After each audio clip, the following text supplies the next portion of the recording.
Hello. Welcome to another episode of Sisters with Ventures. We have a legendary Carol Tarr on the call from the Phenix Capital Group. Carol, say hello. Hello.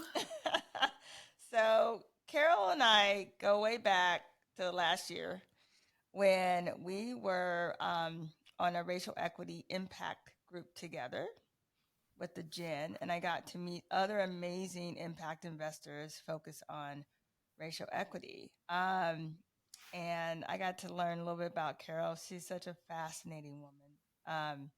Every time Black women leave the U.S. and go abroad, I'm fascinated. I want the story and the backstory. But she's amazing. She's doing interesting things that we'll talk about today. Carol Tarr, welcome to the show. Thank you. Pleased to be joining you here today. Yeah, so Sisters with Ventures is all about amplifying women of color in the venture capital ecosystem. And you have a very distinct role as an allocator, a venture partner. You wear many hats in this ecosystem. And we're so excited to learn a little bit more about you. But let's go back. Let's go back to your origin story. Where are you from? I'm from the south side of Chicago. Oh, South Side, Obama side. Michelle Obama. That's right. Not too many blocks away. How was that? How was it like growing up in Chicago? Um, yeah, it was iconic. What can I tell you? I mean, I was there with everybody, and that's like the best thing about it. I went to public school in Hyde Park near the Mm-hmm. University of Chicago. And like when I say everybody, I mean like R. Kelly was in my homeroom. That's how everybody it was. Oh, we don't have time for that episode. So everybody, let's just say Was he everybody. was he well liked or what? Oh, that's a whole other story, isn't it? So I'm, That may be another I'm special gonna edition save that episode. for another time. Okay, save that story. But you was in school. You was in school with everybody then. Everybody. So you had a lot of cultural enrichment in your neighborhood, in your schools, in your upbringing. Yeah, Strong it sense was of culture very identity. rich, very Yeah, diverse. yeah. A lot of kids like from the University of Chicago faculty and the local neighborhood and the local hood and the Right. neighbors and all of that. Everybody.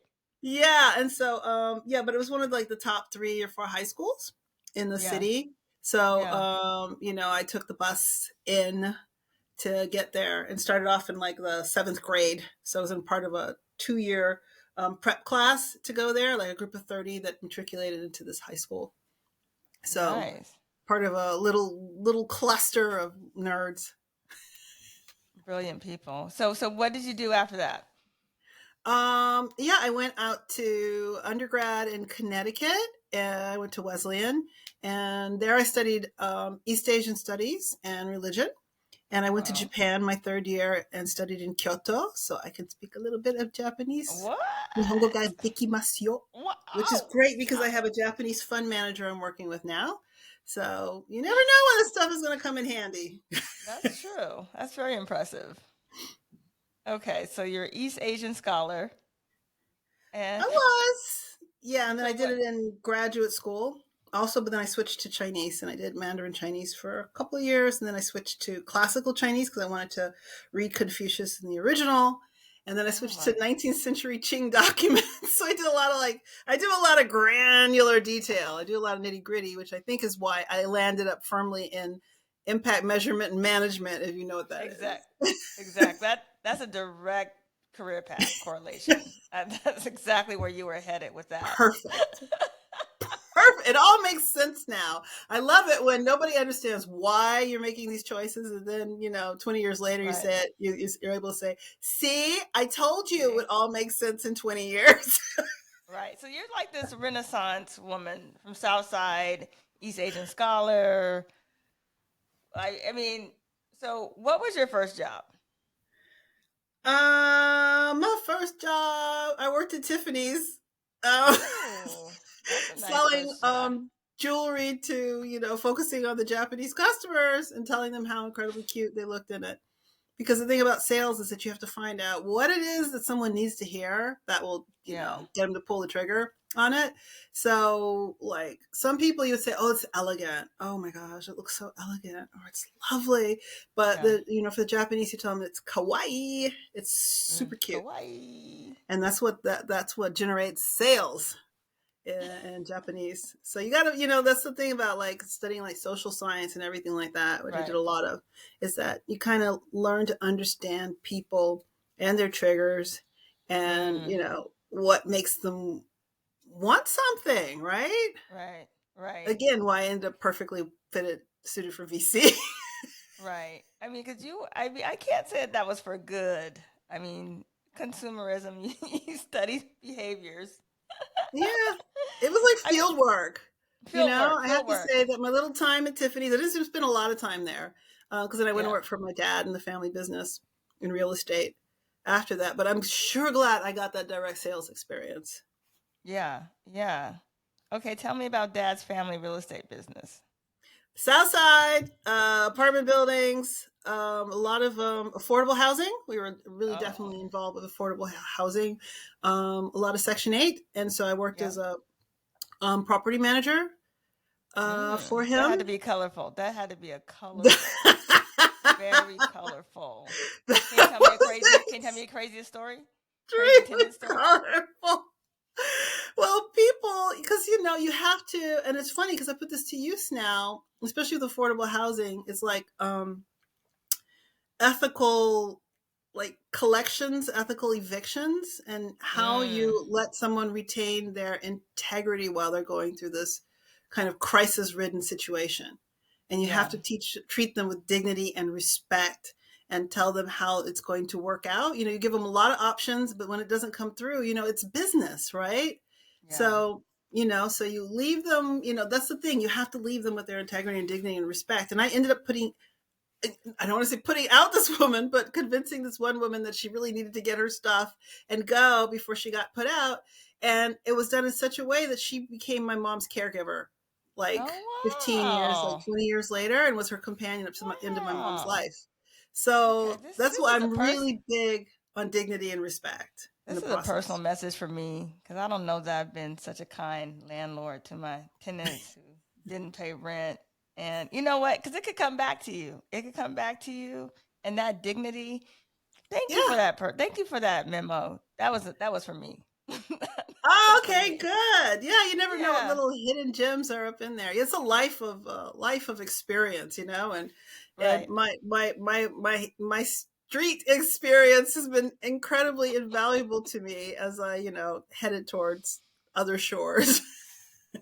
See, you guys didn't know. I didn't know Carol Tarr had all this flavor, and I'm glad it was coming out on this call right now. We're gonna get to impact investing in a minute, but this story is too good. Okay, so after Dad's business, what did you do? I went to Harvard Divinity School, and that's where I Oh, started doing the Chinese studies, and I did a lot yeah. of Buddhist ethics and studied Buddhism, and yeah, I took that further. I thought I was going to be straight academic. Yeah, from there I went to a PhD program at University of Chicago and spent years in Mm, history of religion doing that, which is when I did the Qing documents, the 19th century documents, and yeah. then switched to Brazil because I wanted to be with some living folks and not people who've been dead since the 19th century, and learned Portuguese. And went and did my fieldwork in Bahia, Brazil, Wow. but I didn't finish it. So I'm another one, and which is kind of funny in my family because it's the same program my grandfather didn't finish like a century before. History's repeating itself. Isn't there a So special nobody in term my for? family, none of my sons are allowed to go to the University of Chicago for a PhD program Is because it we're like going to break that ABD? cycle. All but dissertation, or just All studying? but dissertation. Yeah, we don't need any more of those in my Okay. family. No more ABDs. No, no more ABDs. How many Learn years when to were take you that in MS school? or that MA and be done. I know these 15 years of school is adding up to something. That's what we're going to get to in a minute because you've just been in and out of the educational system. Yeah, and then I taught for years here at business school in Nyenrode Business University here in the Netherlands, because they picked me up because I had all that sociology background. So I taught sociology of work, organizational behavior, because if I could explain, a very complex religious organization to you, I can explain any kind of antics going on in your local, Right. corporate office. Right. Okay. So that leads you to where you are now physically. Yeah, it gets closer. When people ask me why I came to Amsterdam, my tagline is "I came for love and stayed anyway." We need the love story too. So, what's the scoop? Where'd you meet him? Well, love is gone, but Carol's still here. That's You the made it. scoop. That's the scoop. I Yeah, pulled now it's a enough to get you conscious here. choice. Oh my God. Okay. Is love better abroad or in the U.S.? Love is love. As my mother always said, Okay. love is relative. Love is love, wherever it You is. know, Wherever it is, it wherever it is. is, or wherever it's not, or whatever it is, It is. it just is what it is. That's what you got. How is the Netherlands? I find it a very interesting place. Yeah, the Netherlands. It's not the US. When I came here, I felt like, like waiting to exhale and all that was going on, and I felt seriously like I exhaled when I Okay. when I got here. And I wasn't planning on it. I thought the Netherlands would just be completely white because I didn't know anything. And I get Yeah. here and there are all these folks walking around looking like me, and I was like, wait a minute. And then the thing Hey. that really got me is I was riding the train. They have very nice, clean trains here. And the conductors were speaking to me in Dutch. And I didn't understand it. I was like, why is everybody speaking to me in Dutch? And they're like, because they think you're Dutch. And that really opened my eyes about Europe because there's this whole history of colonialism. And there are a whole lot of black and brown and Asian folks and everyone because of, how Europeans got busy all over the globe. They're Mm, doing their thing. And the thing is, when you go and colonize a place, you can really expect those people come and move in with you in about 100 right. years. So keep Right. that in mind when you decide to go on a conquest. Right. So let's talk a little about the Dutch and colonization. Just because. Did you know Sojourner Truth spoke Dutch? She was colonized Did by the Dutch. she? Yeah. Did she have Fun like fact. she was like property of Dutch people? Yeah. Yeah. So there's this whole thing that she didn't say, "Aren't I a woman?" because her native tongue was Dutch and that's not how she would have said it. And like this whole thing. But, it's just so interesting. So I went to Amsterdam and like literally somebody was following me around in the store. Like I felt like just like being in America. I was like, Yeah, it's just like that. I can afford these pair of panties, please. Back down, back down. But Wow. it's That's so deep. liberal and the Surinamese people. Yeah, Uh, exactly.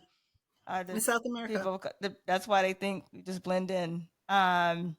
Just Hmm. great. I mean, it's just such a rich place too. I had a great time there. It was very interesting. But like it's like one of the homes of colonization. Like it's like they like jump Oh, starters. geez. They're the OGs. You And I go there. lived like 2 blocks away from the big white building that was their headquarters. And Oh it's my now like gosh. the Maritime Museum, the Scheepvaart Museum. You see, I speak Yeah. Dutch and I can say all those words. But it Wow. was the one that sits out in the middle of the harbor, and the boats Does would it have the come to black it. place? It's a big, white, shiny building. Mm, It's really mm, amazing in the middle of the kind of the harbor there. And it's like yeah. 2 blocks from my house. I can like walk to the end of the block and see it. And it reminds me Wow. all the time. It was like the Fair Oost um, company, the Far East company. Yes. Um, Yes. Far East Trading y- Company.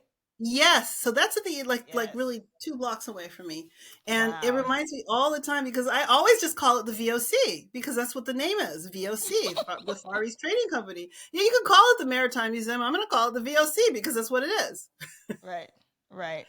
And all that they got up to, All that they it's got it's up there. to. It's a reminder. They have this old ship out front, and they say that it's a replica of one that was used to bring spices, not people.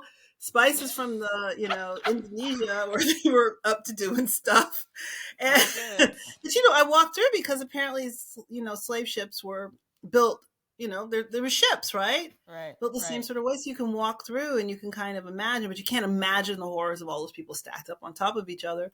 But you can see the captain's quarters and some other things that were Right. probably similar, and where Right. the staff ate, and the upper deck and all these things. But yeah, all that it's just kind of here, and the houses with the some of them with what might be indicating that that they were in the slave trade, Yeah. because they have like little ornaments on the side of the Mm. building or on the front of the Mm. building that kind of indicate what the source of the money was or what they were doing Right. there. And so they're people sometimes, and they're obviously of African heritage. Right. There's Africans, like in Right. stone on the building. Right. Right. And this generated trillions of wealth for the Dutch that they still benefit Yeah, from today. New York is Dutch, right? So Um, 400 years. We got a big history. There's a big history Listen, the there. audience, y'all didn't come for this, but this is what you're getting today. This is what you're Oh getting today. You're yes, welcome. You're ask a welcome. religion major in BC. Okay, so now I guess before we end this interview, we should get to VC. Okay, so how did you get into venture capital? Did you know about it? Were you exposed to it? Did you stumble into it? What's your story? Well, it has its logical progression that makes sense in 20 years, I'm sure. I originally was working as a partnership manager with this organization that was dedicated to getting more money to female founders in the Netherlands. Mm, And I made it my mission to go and argue with every banker, with every insurance company, anybody who I could get to listen to me about why these underfunded women needed a fair shot. yeah. And so I worked for years and helped to get a fund, the first fund dedicated to female founders off the ground here. Right. I wrote the Wow. white papers. I was in the Mm-hmm. boardroom. I mean, I was with Wow. the bankers, getting them to dedicate a certain amount to the fund. And yeah, I worked very hard on it, really, really hard, like really pushing it. I'm not going to name the fund, but let's just say I really worked for it. It was named after this woman who was like a pioneer, is how it was presented to Mm, me, and like the wow. first of the kind, and like bailed out the empire over and over Oh, again. And, wow. was part of the National Amazing. Bank, a founder of the National Bank. And isn't she What? great? And shouldn't the fund be named after her? And wow, and so we get this successfully launched, and then I move on because I realize, okay, like if you're in impact investing, that there's like it's about underservedness, right? The Yeah. depth of Mm, impact. And I yeah. realized that there was not enough depth at this moment. I wasn't even thinking about impact because, it was about getting money to women who already kind of had money. And Mm, when I made the argument that, women of color were getting, decimal points upon what right. women were already were getting, which was like 2%, was like 2%, 2% or something like that. And Right. I was told that, our slice of the pie is already so small. Why should we share it? They're telling me this, right? So I realized it was time for me to go someplace else. And I was fighting these battles. And the story diverges in two ways, because I know one side is that I got to tell you that it turned out this woman who we fought to name this fund after was like, had made the money came out, was directly associated with the slave trade. Oh She was one of the man, you biggest are plantation empowering them. owners. And I was like, oh, when it finally came out and they had to apologize, the banks had to apologize for, being affiliated with her money. And nobody from the fund ever apologized. And I was just like, how? I realized I was like a mercenary. I was very good at my job. And, and had managed to bestow this honor on this plantation owner to have this first fund for female founders named for her. So yeah, I'm still trying to live that down. And it's like, You were okay, trying to do good. You were. I was You I were did. misled. You were bamboozled. You didn't I know. was bamboozled, but nobody knew, and nobody was talking about it. They knew, and it wasn't important to them, or like the history came out afterwards because then people started looking into it. And I'm glad people are looking into it Well, if you now. meet a But and I wealthy hope that Dutch might person, you should scrub guess. my name off of that though, because I'm like, no. So, well, with this behind me, I decided to go and train directly for VC. So I joined one of the earlier programs that was Mhm. kind of focused on getting underrepresented folks, either women, a lot of women, Mhm. or minorities, or women minorities, or whomever, into venture capital to open that space up because of how founders were being sort of systematically overlooked because Yeah. of in-baked biases.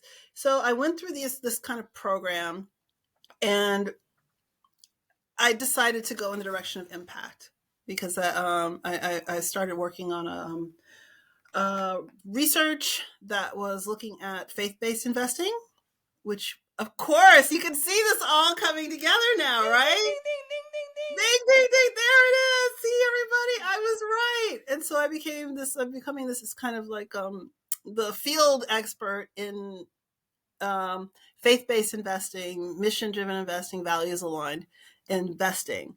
And so that's how Mm, I kind of end up where I am today and moving in that direction even further. So, yeah. I love that. I love that. So it's what's unique about faith-based investing? We don't talk a lot about. I don't hear a lot about this. What There's is a it? lot of money locked in, because I Like mean, think about the what was rich your first Catholics, bank, right? Or your, like, think about the Vatican. The Vatican's a big bank, right? right? And so, Wow, true. yeah, so we're talking that kind of money, right? That's a lot. That's a lot of money. So if you can mobilize this capital Yeah. that's locked into a lot of these, like, it's like not necessarily even just religious institutions, but people of faith, or like Mm-hmm. family offices that have this tradition, a lot of it's grounded into traditions and beliefs, and Mm. you can get people to then say, oh well, stewardship is one thing we all have in common regardless of our faith, be you Christian or Jewish or Muslim or Yeah. ever, that nobody comes here to trash the place. I have never met anyone of any faith who says we're here to destroy things and just leave it. But those are the ones that you can reason with, and that will say, okay, maybe impact investing is something that's interesting to us, because then we can kind of preserve our capital, and Yeah. we can amplify its effect and give it away more times than just one. Mm. Right. And it also incentivizes it as well. And, these faith organizations have pension funds. The Methodists have a pension fund. The Church of England has a pension fund. And, you really need the pension funds to come in if you want to seriously affect whether we're going to reach these goals by 2030, or if we're going to, like, do things like activist shareholder activism around Yeah. oil and gas or something like that, right? So you can kind of Yeah. see that this is an audience that's primed for feeling responsible, socially or environmentally Mm. responsible. Yeah. Well, let's talk about climate. Like, what's going on over there? You Like, is it mean like like climate's in is the big? atmosphere over here? In your perspective of faith-based equity, what is the climate? What should we really care about if we're really about you know being activists in climate, or should we be concerned? Yeah, it's hotter, it's wetter, it's Yeah. drier, depending on where you live, and it's catastrophic for vulnerable populations. Mm. Mm-hmm. And even though we can go in, we can just turn on the air conditioner, turn up the heat, or Yeah. drive in our cars or something. But think about all of the people who cannot, and they're left, and they didn't start this mess, but they're the ones that are going to be really suffering as a result of all of our collective actions. Right. And we have to think about that, and we have a responsibility. Like, again, I said, that's the thing that's interesting about especially the faith-based audience, is that you really should feel this sense of responsibility, um, around it and the climate, and because you can directly see the effect of it. And I don't care who's talking, or trying to rationalize it. We know that the summers are drier. We know that there's a lot Right. of crop failure. We know that there's a lot of flooding, that there's a lot of things happening that are devastating and Mm-hmm. catastrophic to lives. Right. So, and Right. you think about children and women, and it's just, it's absolutely unfair, and it's our responsibility to fix it. That's all. That's it. Yeah. Point blank. Period. Done. Done. Done. Done. I mean, I guess we should be done with this. I mean, I don't know what else we can cover at this point. We didn't went all around the world. We've covered all the issues. We went everywhere. You went with We me to went. Kyoto. You went with me to Amsterdam. We started with R. Kelly. I mean, this conversation has really been everywhere today. We went on the south side Uh, of South Chicago. Side. Okay, okay. So we're gonna have to wrap this up because it's getting too good. Um, what would you tell little Carol in Southside Chicago? I would tell Carol to, one, definitely take those karate lessons. They will be handy. So stick with it. Learn martial art. Maybe start early. Well, just start when you start because it makes you walk different. That's good. I would say, yeah, stick with it. In 20 years, it Yeah, will all make sense.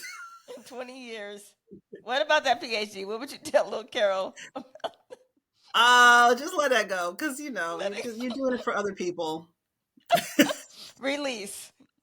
Release, release. I was doing it for everybody but me, basically, and I was like, there are other things you can do. You can be um, academically minded, and you can study a lot without having to be an academic. You can put Right. that knowledge to work elsewhere.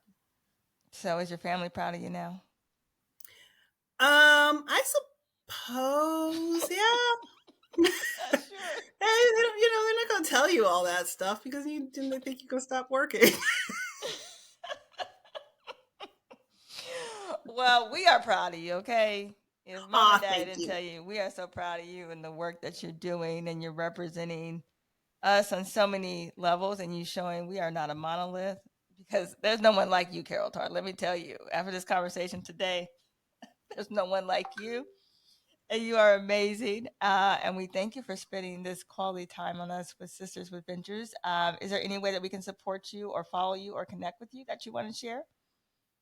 Um, Say something nice about me to somebody. How about Yeah, that? I like that. That's a great ask. Okay. We'll be saying a lot of nice things about you. Thank you, Carol Tarr. Thanks for coming on the Thank show. you, Isabel, for Good having me night on. for recording this so late. Good night. It's my Friday night now. I'm going to Have bed. fun. Good night. Thank you. Bye. That was great. All right. Thank